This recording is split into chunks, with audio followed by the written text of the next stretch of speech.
தினந்தோறும் விளக்கேற்ற நல்ல எண்ணெய் இதயம் நல்லெண்ணெய்.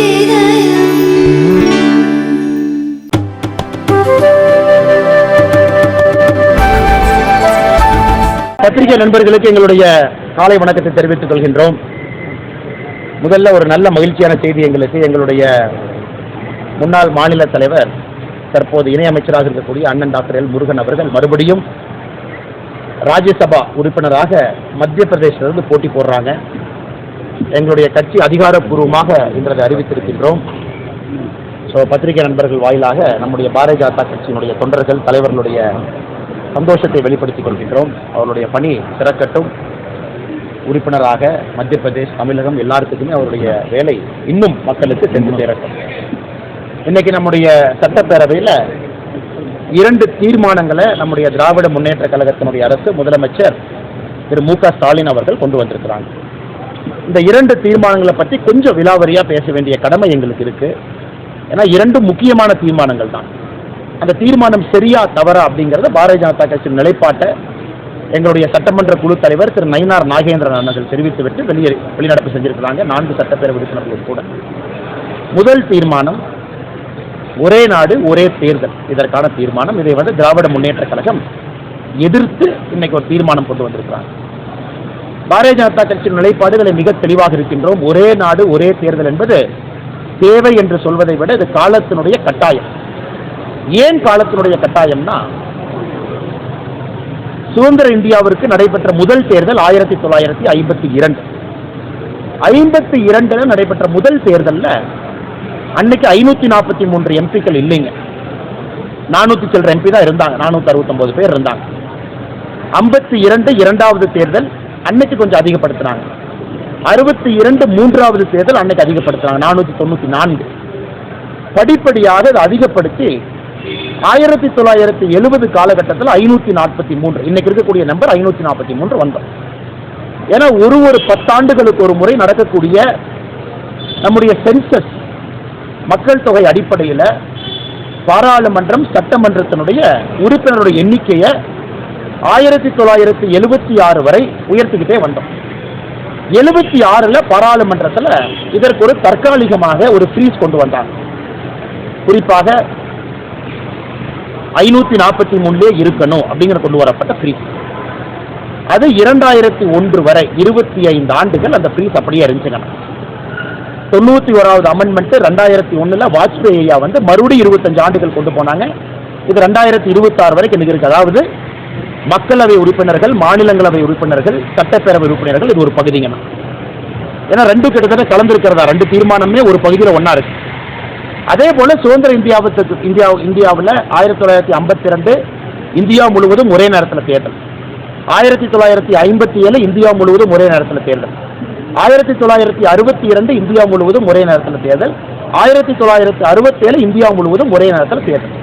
ஸோ நீங்க பார்த்தீங்கன்னா அந்த 2 தீர்மானம் என்ன திமுக கொண்டு வந்திருக்கின்றார்களோ, முதல் 4 தேர்தலை பொறுத்தவரை உறுப்பினர்கள் எண்ணிக்கை மக்கள் தொகை அடிப்படையில் உயர்ந்துச்சு. அதே நேரத்தில் தேர்தலும் கூட ஒரே நேரத்தில் நடந்துச்சு. இப்ப எங்க பார்த்தீங்கன்னா அந்த 2 தீர்மானத்தை தனித்தனியாக பிரித்து பேச வேண்டும் என்றால், காங்கிரஸ் 1960 லேட்டர் 60 முடிகின்ற காலகட்டத்தில் 2 முறை ஆர்டிகல் 356 பயன்படுத்தி மாநிலத்தினுடைய ஆட்சியை கலைச்சாங்க. இந்திரா காந்தி அம்மையார் அவர்கள் முழுமையா பயன்படுத்த ஆரம்பிச்சாங்க. இன்னைக்கு தேதியில் இந்தியாவில் 356 ஆர்டிகலை 91 முறைக்கு மேல பயன்படுத்தி இருக்கோம். இந்திரா காந்தி மட்டுமே 50 முறைக்கு கிட்டத்தட்ட பயன்படுத்தியிருக்கிறாங்க வேறு காலகட்டத்தில். அப்ப என்ன ஆச்சுனாங்கன்னா, தேர்தலுடைய தன்மைகள் மாறி, டைம் டேபிள் மாறி, லோக்சபா எலெக்ஷன் ஒரு நேரமும் அசம்பிளி எலெக்ஷன் ஒரு நேரமும் முழுசா மாறிடுச்சு. ஸோ இந்தியாவை பொறுத்தவரை அடிப்படையிலே இந்த நாட்டில் ஒரே தேர்தல் தான் அடிப்படையிலே முதல் 20 ஆண்டுகளுக்கு நாம் இருந்தோம். அதன் பிறகு காங்கிரஸ் கட்சி 356 பயன்படுத்த ஆரம்பித்து தேர்தலினுடைய சூழ்நிலையும் காலகட்டமும் மாறி மாறி இன்னைக்கு ஒரு வருஷத்துல சராசரியாக 5லிருந்து 7 தேர்தலை நம்ம இந்தியா பார்க்கிறோம். 5 ஆண்டுகளுக்கு ஒரு முறை மாறி மாறி சட்டசபை தேர்தல், பாராளுமன்ற தேர்தலை பார்க்கிறோம். எதற்காக பாரதிய ஜனதா கட்சி ஒரே நாடு ஒரே தேர்தல் வேண்டும் என்கின்ற கொள்கையை நாங்கள் வைத்திருக்கின்றோம் என்றால், நம்முடைய முன்னாள் தமிழகத்தினுடைய முதலமைச்சர் கலைஞர் கருணாநிதி அவர்கள் தன்னுடைய நெஞ்சுக்கு நீதி புத்தகத்தில் பாகம் 2 பக்கம் 273 சொல்லியிருப்பாங்க, ஒரே நாடு ஒரே தேர்தலை கலைஞர் கருணாநிதி அவர்கள் ஆதரித்திருப்பார்கள். நெஞ்சுக்கு நீதி புத்தகத்தை பாகம் 2 பக்கம் 273 என்ன சொல்லியிருப்பாங்கன்னா, தேர்தல் இந்த மாதிரி மாறி மாறி வர்றனால ஆட்சி இயந்திரம் செயல்பட முடியாமல் ஸ்தம்பிச்சு நிற்குது.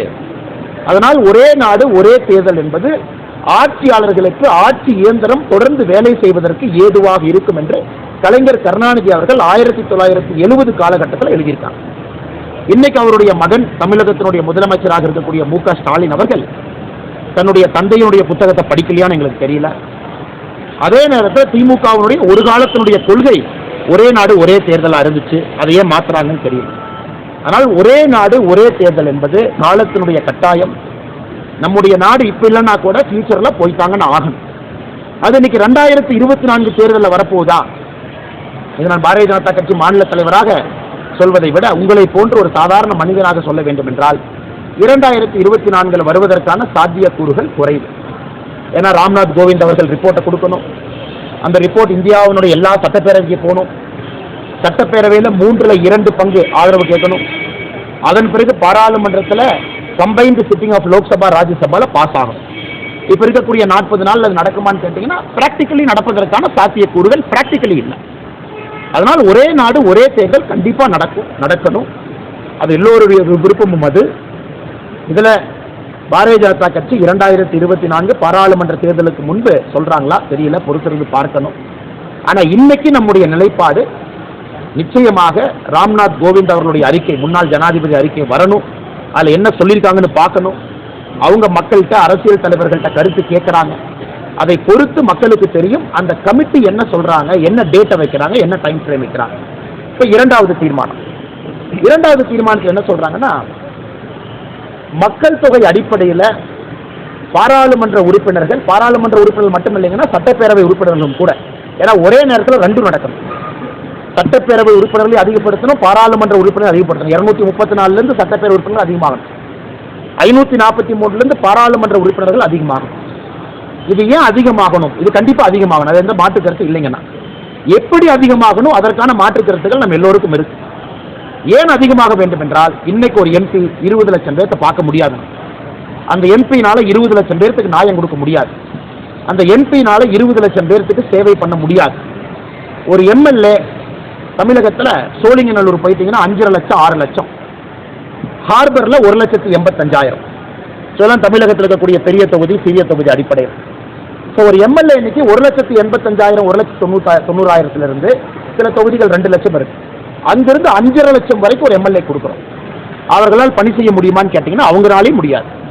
அதனால் அரசு நிர்வாகம் ஸ்தம்பிச்சு நிற்கிறது. அதாவது அரசு இயந்திரத்தை பொறுத்தவரை அதிகாரிகள் நடத்துறாங்க, அரசியல்வாதிகளால் நடத்த முடியல, மக்களை சந்திக்க முடியல. ஒரு எம்எல்ஏ ஆபீஸ்ல எத்தனை பேர் இப்போ எம்எல்ஏ பார்க்க முடியுது? அதனால் இன்னைக்கு நிச்சயமாக பாராளுமன்ற உறுப்பினர்கள் சட்டமன்ற உறுப்பினர்களுடைய எண்ணிக்கை உயர்த்தணும்.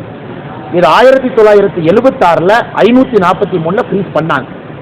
ஏன் ஃப்ரீஸ் பண்ணாங்க அப்படிங்கறத முதலமைச்சர் ஸ்டாலின் அவர்கள் மறைக்க கூடாது.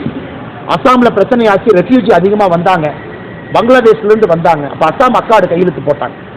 அதன் பிறகு பாராளுமன்றத்தில் ஏகமனதாக 1976 25 ஆண்டுகள் 2001 வரைக்கும் ஃப்ரீஸ் பண்ணிடலாம்.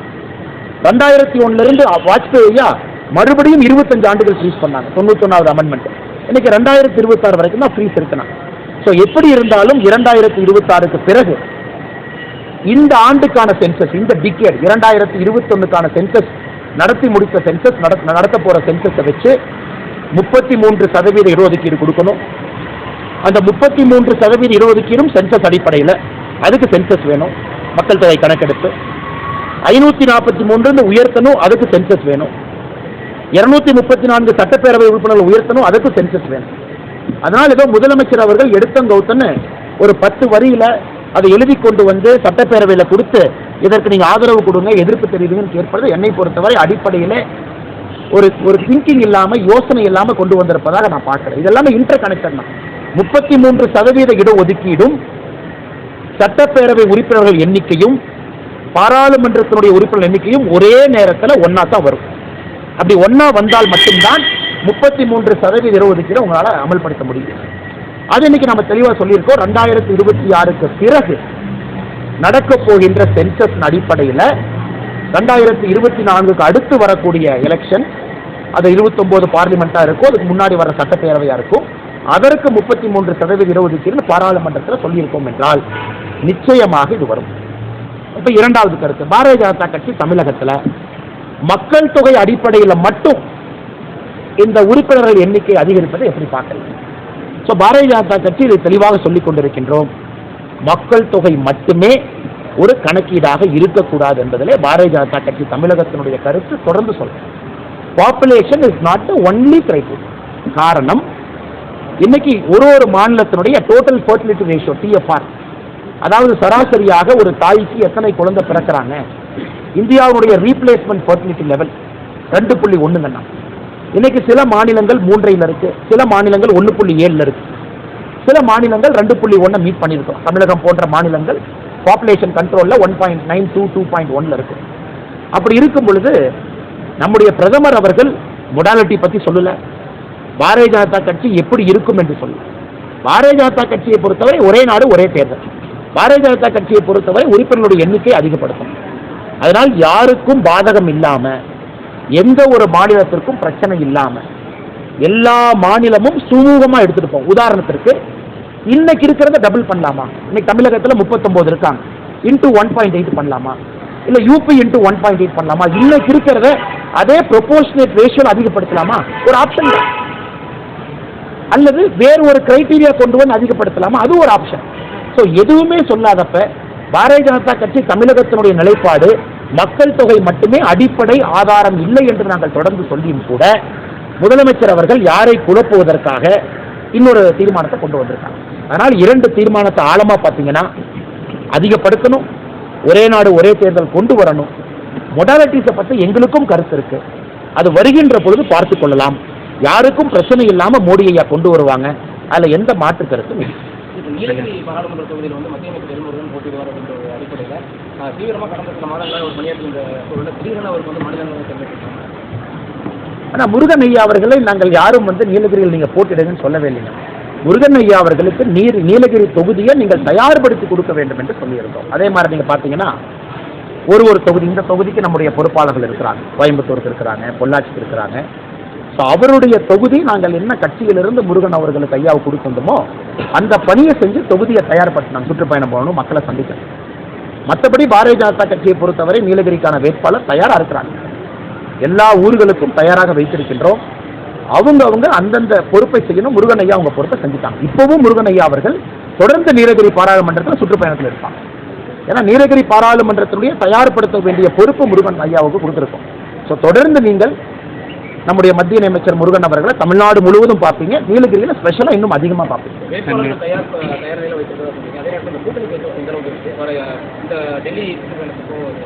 டெல்லி செயற்குழு மீட்டிங், அதான் போதுங்க, அது ரொட்டீன் மீட்டிங்னா எலெக்ஷனுக்கு முன்னாடி கொஞ்சம் இம்பார்ட்டன்ட் மீட்டிங்கும் கூடாது, பிரதமர் இருக்காங்க.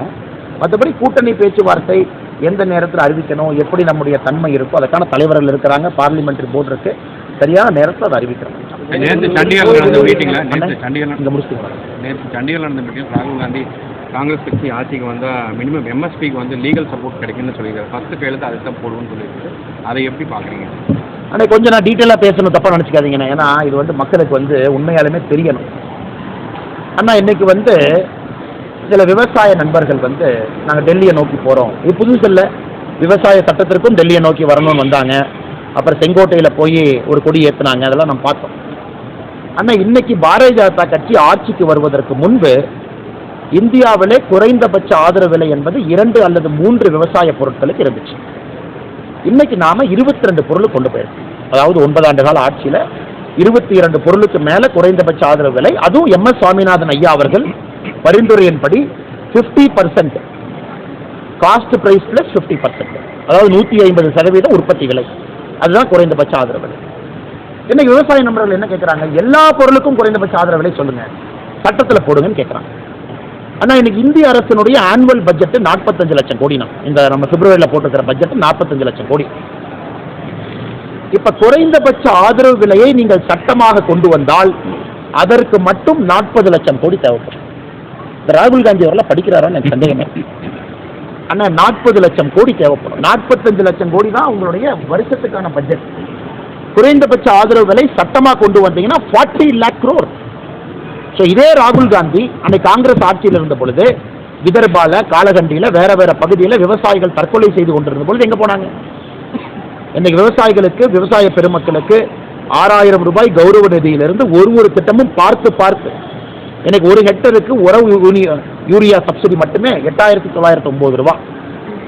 எவ்வளவு விஷயம் நம்ம பண்றோம். பிரணம் திட்டம் எல்லாம் நீங்க பாருங்க. அதனால் மோடி அவர்களுக்கும் மத்திய அரசுக்கும் தெரியும் விவசாயிகளோடு இருக்கும். நம்முடைய 2 அமைச்சர்கள் பேச்சுவார்த்தை நடத்தியிருக்காங்க. பியூஷ் கோயல் அவர்களும் அர்ஜுன் முண்டா அவர்களும் பேச்சுவார்த்தை நடத்தியிருக்காங்க. விவசாய அமைச்சர் திரு முண்டா அவர்களே 2 முறை பேச்சுவார்த்தை நடத்தியிருக்கிறாங்க. பேச்சுவார்த்தையில தீர்வு இருக்கணும். விவசாய பெருமக்களோடு இருக்கும். நாம் எப்பொழுதுமே தொடர்ந்து 2 மாநிலத்தில் இருக்கக்கூடிய விவசாய குரூப் சும்மா டெல்லிக்கு வந்தா என்னன்னு அர்த்தம்? இன்னைக்கு தமிழ்நாட்டில் பார்த்த நேற்று விவசாய நண்பர்கள் டெலிகாம் டவர் மேல திருச்சி எல்லாம் போனாங்க. அந்த விவசாய நண்பர்கள்ட்ட நான் கேட்கிறேன், குறைந்தபட்ச ஆதரவு விலை கரும்புக்கும் நெல்லுக்கும் உயர்த்துறன்னு திமுக சொன்னாங்களா தேர்தல் அறிக்கையில? ஒரு குவிண்டலுக்கு, ஒரு டன்னுக்கு கரும்புக்கும் நெல்லுக்கு சொன்னாங்க. அதையே எடுத்து போராட மாட்டாங்க. திமுக தேர்தல் வாக்குறுதி 66 நம்பர் 68 நம்பர் ரெண்டையும் படிச்சு பார்த்தீங்கன்னா, ரேஷன் கடையில் தேங்காய் எண்ணெய் கொடுப்போம் 68 மரச்செக்கு எண்ணெய். அதை பற்றி ஏன் பேச மாட்டாங்க? ஆனால் தமிழகத்தில் இருக்கக்கூடிய சில விவசாய குரூப்புகளுக்கு அவங்களுக்கு எலெக்ஷன் வந்தால் மட்டும்தான் கண்ணு ஓப்பன் ஆகும். நானும் விவசாயி தானே, எங்களுக்கு இல்லாத அக்கறையா? நாங்களும் விவசாயி தான். சும்மா அந்த விவசாய நண்பர்கள் இப்போ கிளம்பி வந்து நான் டவர் மேலே ஏறுறேன், நான் வந்து திருச்சியில் ரோட்டை பிளாக் பண்ணுவேன், நான் வந்து அப்படி பண்ணுறேன்னா, நீங்கள் உண்மையாலுமே விவசாயிகள் மீது அக்கறை இருந்தால் கல்லுக்கடையை திறப்போம். திமுக தேர்தல் வாக்குறுதி 66 68 செயல்படுத்த வைப்போம்.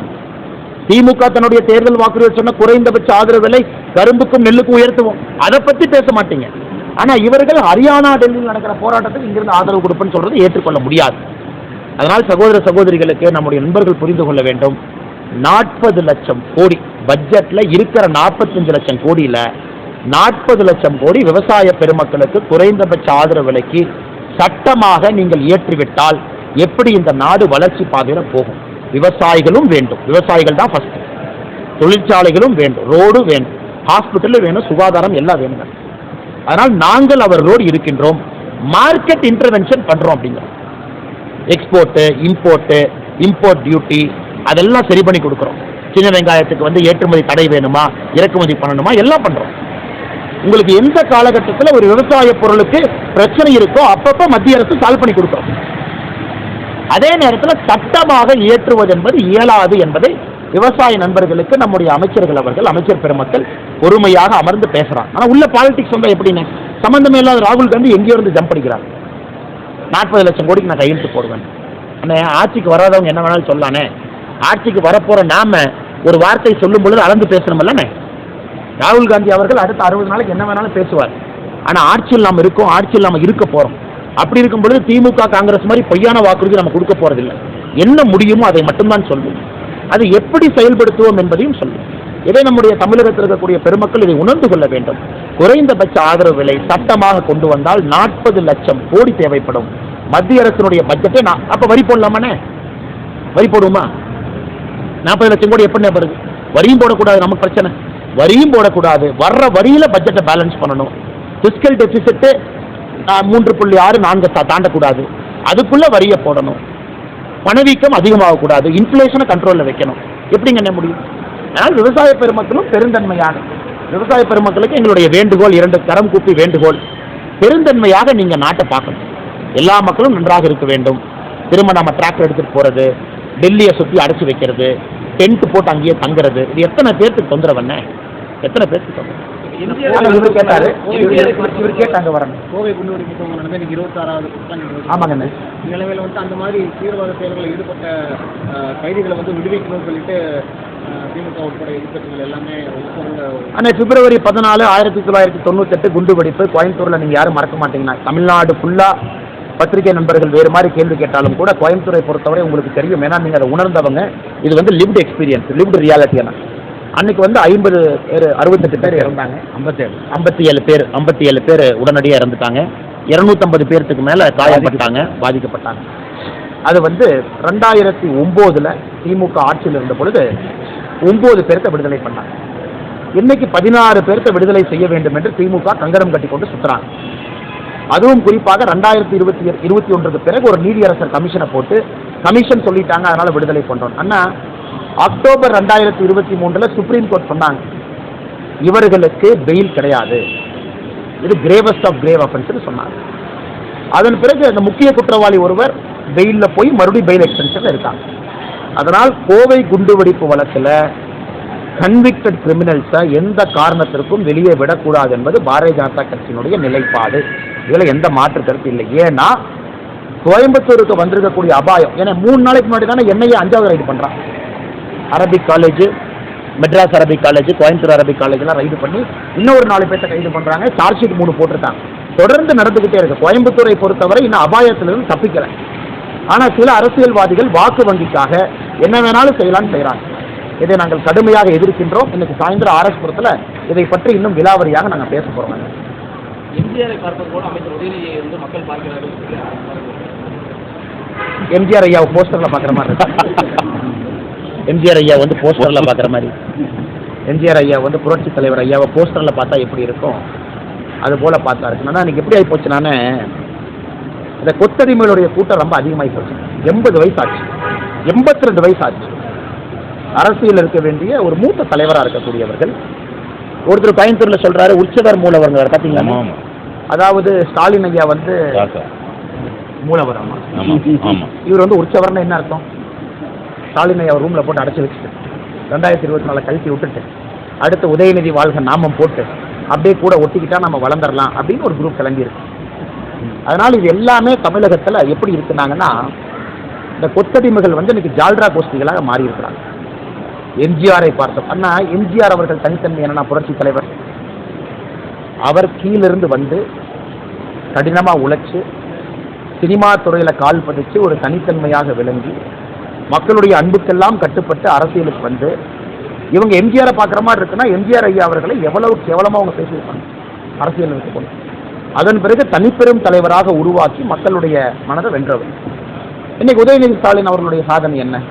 கோபாலபுரத்தில் பிறந்து ஏதோ ஒரு ஃபேமிலி கோட்டால் ஒரு காலேஜில் படித்து, அதன் பிறகு ஃபேமிலி கோட்டால் சினிமாவில் நடிக்க போய், அதன் பிறகு ஃபேமிலி கோட்டால் ரெட் ஜெயின் மூவி ஆரம்பித்து, அதன் பிறகு ஃபேமிலி கோட்டால் ஒரு சீட்டில் ஜெயிச்சு, அதன் பிறகு ஃபேமிலி கோட்டால் மந்திரி ஆகி. ஸோ ஏதாச்சும் 1% கம்பேரிசன் இருக்காங்க? 1% கூட கம்பேரிசன் இல்லை. அதனால் நீங்கள் எம்ஜிஆர் ஐயாவை போஸ்டரில் பார்த்து ரசித்த மாதிரி உதயநிதி ஸ்டாலின் அவங்களும் அந்த கொத்தடிமைகள் கூட்டம் ரசிச்சுக்கிட்டு. மற்றபடி எந்த அளவுக்கு தமிழகத்தில் கொத்தடிமைகள் கூட்டத்தினுடைய ஜால்ரா அதிகமாக இருக்கிறது என்பது கடந்த 2 நாட்களாக உற்சவர் மூலவர் எம்ஜிஆர் ஐயாவையும் உதயநிதி ஸ்டாலின் அவங்க கம்பேரிசன்லாம் இன்னைக்கு வந்து எங்கேயோ தாண்டி போயிட்டு இருக்கு. ஏங்க தலைவா நீங்கள் வேற இருக்கிற வேலையே செய்ய முடியாமல் இன்னைக்கு கட்சி எனக்கு கொடுத்துருக்கக்கூடிய பணி, எல்லா இடத்துக்கும் போங்க, பிரச்சாரம் பண்ணுங்க, கட்சியை தயார் பண்ணுங்க, இதை மட்டும்தான் செய்து கொண்டிருக்கின்றேன். வேறு எதுவும் என்னுடைய இதில் இல்லை. அதே நேரத்தில் கோயம்புத்தூரில் எவ்வளவு தலைவர்கள் இருக்காங்க, நல்ல தலைவர்கள் போட்டி போட்டு மக்களுக்கு இங்கே பணி செய்வதற்கு எத்தனை பேர் காத்திருக்கிறாங்க, உழைப்பை போடுவதற்கு காத்திருக்கிறாங்க, சேவை செய்வதற்கு காத்திருக்கிறாங்க. அதனால் நீங்கள் பாருங்கள், நல்ல வேட்பாளர்களை கொடுக்குறோம்.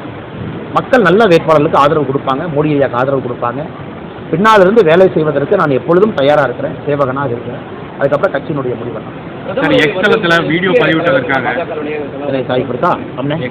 கவர்னர் வீடியோ பதிவிட்டதற்காக நேற்று அசம்பிளியில் அப்பா என்ன சொல்லியிருக்குன்னா, உரிமை மீறல் வந்து பரிசீலனை இருக்குன்னு சொல்லியிருக்காரு காங்கிரஸ். எப்படி அது உரிமை மீறலான?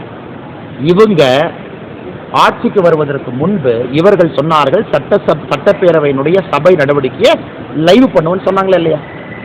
அப்படின்னா 24 hours லைவ். இப்போ உயர்நீதிமன்றத்தில் போட்ட கேஸில் போய் சொல்லிட்டாங்க லைவ் பண்ண மாட்டோம், டிலேடாக பண்ணுவோம் அப்படின்னு. அப்புறம் எதுக்கு நீங்கள் லைவ் பண்ண மாட்டோம்? ஏன்னா லோக்சபாவில் லைவாக வருது. லோக்சபாவில் நடக்கக்கூடிய எல்லா நிகழ்வும் ஒரு எம்பி தும்புனா கூட நம்ம பார்க்குறோம். சட்டப்பேரவையில் கவர்னர் அவர்கள் அந்த 2 நிமிஷம் விடல, என்ன தப்பு? அது என்ன உரிமை மீறல்?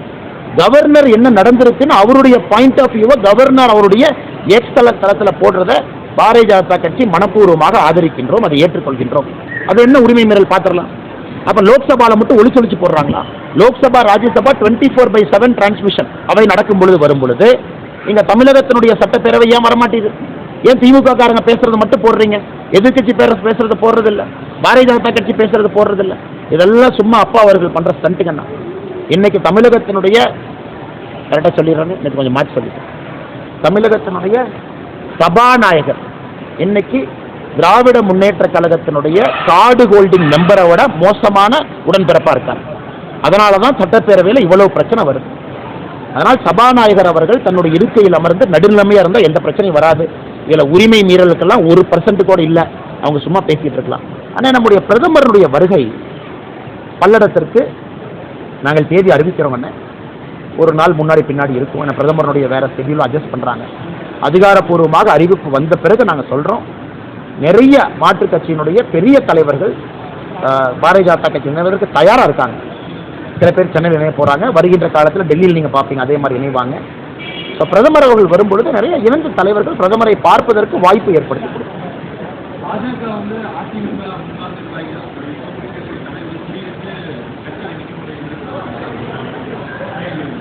அண்ணன் நாங்கள் யாரையும் ஃபோன் பண்ணி வாங்கன்னு கூப்பிடலண்ணே. விருப்பப்பட்டு யாரெல்லாம் வருகின்றார்களோ பாரதிய ஜனதா கட்சி நினைச்சுக்கிறோம்.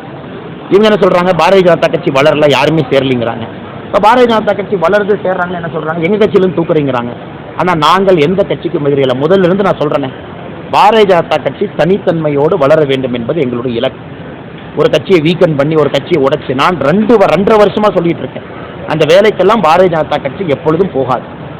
உண்மையை சொல்ல வேண்டும் என்றால் அடுத்து இணையக்கூடிய பட்டியல் இந்த முதல் பட்டியலில் யார் இணைஞ்சாங்களோ இதை விட அதிகமாக இருக்கும். வருகின்ற காலத்தில் விரைவில் பார்ப்போம். அவங்க தலைவர் வயசு என்னங்க, எஸ்டி வேலுமணி என்ன, சில பேர்த்தோட நாமம் வாழ்க, அவர் வாழ்க, இவர் வாழ்க, அடுத்த முதலமைச்சர் வாழ்க, வருங்கால முதலமைச்சர்ங்கிறாலே வயசு என்னன்னு என்னை பற்றி எல்லாம் திட்டி பேசுகிறாங்கல்ல. திண்டுக்கல் சீனிவாசன் வயசு என்னன்னு அண்ணன், அவங்க கட்சியில் இருக்கிற தலைவரையே வேலுமணி எனக்கு கேவலப்படுத்துன்னு முடிவு பண்ணிட்டாரா? அவருக்கு என்ன இபிஎஸ் அண்ணன் மேலே கோவமா? அவங்களாம் 18 வயசு இளைஞர்களா? பாரதிய ஜனதா கட்சியில் யார் இணைந்திருக்கின்றார்களோ அவர்களுடைய வயது அவர்கள் கட்சியில் இருக்கக்கூடிய பொதுச் செயலாளரை விட 90% வயது குறைவு.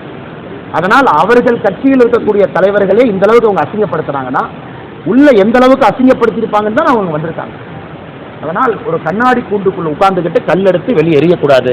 அவர்களுடைய கண்ணாடி கூண்டு தான் முதல்ல உடையில. வேலுமணி அண்ணன் மீது எனக்கு தனிப்பட்ட விதத்தில் ஒரு மரியாதை இருக்கு. ஆனால் அவங்க கட்சியிலேருந்து இணைஞ்சவங்களை நான் இணைஞ்சவங்க யாரையுமே ஏடிஎம்கேவை பற்றி கிரிட்டிசைஸ் பண்ண விடலையேண்ணா. எங்களுடைய தனித்தன்மை என்னன்னா, ஒருத்தவங்க கட்சியில் இணைகிறாங்கன்னா அவங்க வந்த கட்சியிலேருந்து யாரையும் கிரிட்டிசைஸ் பண்ண நாங்கள் அனுமதி கொடுப்பது கிடையாது. அது உங்களுடைய கடந்த காலம். நீங்கள் ட்ராவல் பண்ணியிருக்கீங்க. நீங்கள் பாரதிய ஜனதா கட்சிக்கு வந்திருக்கீங்க. அவங்க 18 பேர்த்தில் ப்ரெஸ் மீட்டில் உட்கார வச்சு ஏடிஎம்கேவை திட்டுங்கன்னு யாராச்சும் சொன்னோமா? இதே பாரதிய ஜனதா கட்சியிலேருந்து யாராச்சும் போய் சேர்ந்தாங்கன்னா அவங்கள போய் உட்கார வச்சு அவங்க பக்கத்தில் 2 பேர் உட்கார்ந்து பூச்செண்டு கொடுத்து அண்ணாமலை இப்படி திட்டம் எழுதி கொடுத்து அதை எப்பொழுதும் நான் செய்ய மாட்டேன். ஏன்னா அந்த கட்சியில் பயணம் பண்ணி ஒரு வெளியே வந்து அந்த கட்சியை நம்ம திட்டினோம்னா நம்ம கட்சியில் எப்படி இருப்பாங்க? அது என்னுடைய கொள்கை. அதனால் வெளியே வந்தவர்கள் மிக கண்ணியமாக பாரதிய ஜனதா கட்சியில் இணைந்து கண்ணியமான அரசியல் செய்யும் பொழுது அந்த கட்சியில் இருப்பவர்கள் இவர்களை பற்றி இது போன்று தவறாக சொன்னால் அது ஏற்றுக்கொள்ள முடியுமா அப்படின்னு தான் நான் கேட்குறேன். அண்ணன், இது ரொம்ப கடுமையான கண்டனங்கள். ஏன்னா கேரள அரசு வந்து ரொம்ப நாளுக்கு முன்னாடியே நம்ம குறைக்க போகிறோன்னு ஒரு வார்னிங் கொடுத்துட்டாங்க. அதன் பிறகு குறைச்சாச்சு. இன்னைக்கு 2 ரூமர் ஓடிட்டு இருக்கு. ஒன்று, கேரள அரசு கொடுக்க வேண்டிய பணத்தை அவங்க கொடுத்தாங்களா கார்பரேஷன்லேருந்து? கேள்வி நம்பர் 1 எனக்கு தெரியாது. பத்திரிகை நண்பர்கள் நீங்கள் தான் சொல்லணும். 2வது, ஆங்கிலேயர்கள் காலத்தில் பல காலத்தில் எப்போதும் பிரச்சனை இல்லாமல் திருவாணிக்கு வந்த தண்ணி இன்னைக்கு ஏன் வரல திருவாணியிலிருந்து? 3வது, கேரளா திருவாணி பகுதியில் செக் டேம் கட்டுறதுக்கான நடவடிக்கை பல ஆண்டு காலமாகவே பேசிட்டு இருக்காங்க, எடுத்திருக்காங்க. அதை பற்றி தமிழக அரசு வாய் திறக்காதது எதற்காக? இவர்களை பொறுத்தவரை பார்டரில் இருக்கக்கூடிய பகுதிகள் இன்ட்ரெஸ்ட்லாம் சாக்ரிஃபைஸ் பண்ணுறாங்க. கம்பம் போங்க, மதுரை பக்கம் போங்க, முல்லை பெரியாறு பிரச்சனை, இங்கே வாங்க திருவாணி பிரச்சனை, அதே போல் தூத்துக்குடி திருநெல்வேலி கீழே போங்க அங்கேயும் பிரச்சனை. ஸோ எல்லா இடத்திலும் கூட ஒரு இந்தி கூட்டணி இருக்க வேண்டும். அதற்காக கஷ்டமான கேள்வியை நாங்கள் கம்யூனிஸ்ட்டை பார்த்து கேட்க மாட்டோம் அப்படிங்கிறாங்க. சஃபர் ஆக போகிறது கேரளா மக்கள். அதெல்லாம் இந்த பாராளுமன்ற தேர்தலில் ரிஃப்ளெக்ட் ஆகும். மக்களுக்கு இது போன்ற ஒரு அரசு வேண்டாம் என்பதிலே தெளிவாக இருக்கின்றார்கள். அதனால் எங்களுடைய கடுமையான கண்டனங்கள் கேரள அரசுக்கு நிறுத்துவதற்கு எந்தவித அருகதையும் கிடையாது. தொடர்ந்து தண்ணி கொடுக்கணும், அதான் எங்களுடைய நிலை. தமிழக அரசு சார்பில் வந்து கேரள அரசு நேரடியாக இந்த எதுவும் பேச மாட்டாங்கன்னா எதுக்குன்னே பேசுவாங்க? இங்கே இருக்கக்கூடிய கம்யூனிஸ்ட் தலைவர்கள் தான் பேசுகிறாங்க. இங்கே இருக்க கம்யூனிஸ்ட் கட்சி எதுக்குன்னே பேசும்? அவங்க எதுக்குன்னே பேசுவாங்க? கம்யூனிஸ்ட் கட்சி 2 சீட்டை 3 சீட் ஆக்கலாமா? இப்போ கோயம்புத்தூர் சீட்டே கம்யூனிஸ்ட் கிடைக்குமான்னு தெரியல. அதனால் அவங்க இந்த நேரத்தில் எதிர்த்து பேசி அந்த சீட்டு கிடைக்காம போயிடுச்சுன்னா அவங்களுக்கு இருக்கிறதே கோயம்புத்தூர், திருப்பூர், நாகப்பட்டினம், மதுரை எதிர்த்து பேசி 4 போயிடுச்சுன்னா என்ன பண்ணலாம்? கம்யூனிஸ்ட் கட்சி எதிர்த்து பேசுவதற்கெல்லாம் வாய்ப்பே இல்லைன்னு. நீங்கள் கம்யூனிஸ்ட் கட்சி மக்கள் பிரச்சனையெல்லாம் பேசி அதெல்லாம் 30 வருஷத்துக்கு முன்னாடி அதெல்லாம் நல்ல கண்ணையா இருக்கும்போது நல்ல கண்ணையா காலத்தில் மக்கள் பிரச்சனையை பேசினா அது ஒரு தனி கம்யூனிசம். அது ஒரு அற்புதமான கம்யூனிசம். மக்களுக்காக போராடினவங்க. இவங்கெல்லாம் கமர்ஷியல்னு திமுக அக்கௌண்ட்ல இருந்து மணி டிரான்ஸ்ஃபர் எங்கண்ணே, ஆமாங்க. அப்புறம் எலெக்ஷன் டைம்ல சீட்டு பேரம். அதனால இவர்கள் வந்து சிறுபான்மை பிரச்சனையை பேசுவாங்கன்னு எதிர்பார்ப்பது நம்முடைய தவறுங்க. பார்ப்போம்.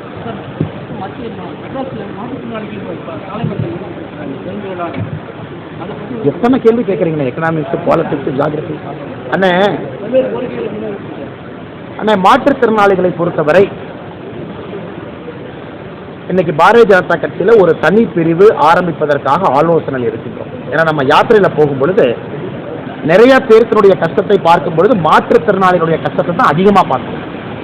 எல்லா மாற்றுத்திறனாளிகளுக்கும் இருக்கக்கூடிய அடிப்படை பிரச்சனை என்னன்னா, ஒரு வண்டி மொபிலிட்டி, அரசு பேருந்தில் ஏறுவது இறங்குவதிலிருந்து, ஒரு அரசு அலுவலகத்துக்கு போனால் ரேம்பில் இருந்து, இன்னைக்கு மாற்றுத்திறனாளிகளுக்கு கொடுக்கக்கூடிய கோட்டா பர்சன்டேஜ் ஒரு அரசு வேலையிலிருந்து அவர்களுக்கு நிறைய பிரச்சனைகள் இருக்கு.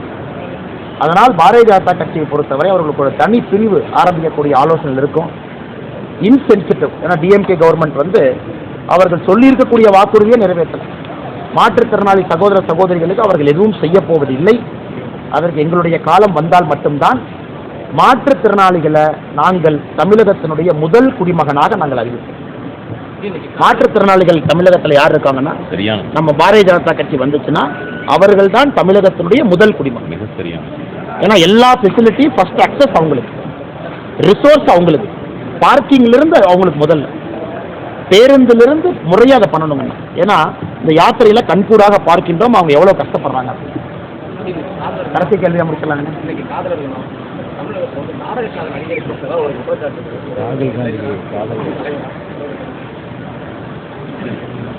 ஆனால் அது எப்படி பதில் சொல்றதுன்னு தெரியல. அவரு சொல்றதுங்க திருமணம் ஆயிருக்கு. இல்ல அவரு சொல்றது நாடக காதல் வந்து திமுக காங்கிரஸ் நினைக்கிறேன். ஆனா இளைஞர்களுக்கு எப்பொழுதும் வாழ்த்து இருக்குனே. அவர்களுக்கு பிடித்த ஆணோ பெண்ணோ அது இப்ப சொல்லிடணும். ஆனா எதாவது பேசி விபரீதம் ஆயிருதுனே. அப்புறம் டிஃபமேஷன் சூட்லாம் போடுறாங்க. அது என்னைக்கு அந்த டிஃபமேஷன் சூட் கணக்கு பார்த்தீங்கன்னு இந்தியாவிலேயே அந்த அமௌண்ட் அதை எவ்வளவு அமௌண்ட். அண்ணா எல்லா இளைஞர்கள் நன்றாக இருக்க வேண்டும். என்னுடைய திருமணம் கூட ஒரு புரிந்த ஒரு காதல் திருமணம். அதனால் எல்லாம் நல்லா இருக்கட்டும். அதில் எந்த எங்களுக்கு எப்பவும் ஆட்சேபனை கிடையாதுன்னா அவர்களுடைய வாழ்க்கை துணையை அவர்கள் தேர்ந்தெடுத்துக் கொள்கின்றார்கள். அதனால் அன்பான வேண்டுகோள்னா திமுக காங்கிரஸ் மாதிரி காதல் திருமணம் இருக்கக்கூடாது. எங்கண்ணே மோடி ஐயா பிஜேபி மாதிரி ஒரு காதல் திருமணம் இருக்க வேண்டும் என்று சொல்லி உங்கள்கிட்ட உத்தரவு வாங்கிக்கிறேன். நன்றி அண்ணா.